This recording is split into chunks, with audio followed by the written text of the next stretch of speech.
Healing is something that is a journey. I just had a video talking about grief and doing that kind of thing.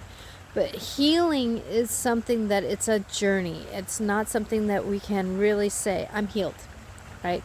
Like for me, I've been honest this week about a lot of the things that have been happening with me and my story about being molested and the bad relationships I've had with me and not honoring me, right? But there's those things that are coming forward that, healing is called, how do I mentally think about it? How do I stay in victimhood?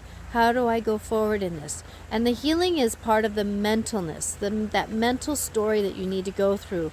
And how is this here to teach me? What is this here to teach me? What am I supposed to do with this? Where am I supposed to go with that? And it's that almost I don't want to say stopping yourself, but saying, that I'm done being a victim. And then when you are a victim, you start recognizing that. And that's a journey, recognizing things, right? So how can you find your journey in your story of healing? Well, it's who's control. I use the mantra, who's controlling who? Is my emotions controlling me?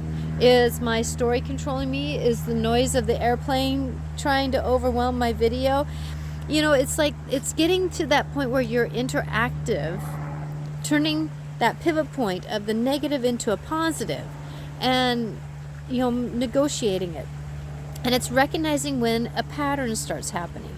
Is that pattern where you're always saying that you're stupid? Well, that's not a healing, right? Telling yourself you're stupid. But when you start recognizing that you're going to stop using that word, that's part of healing.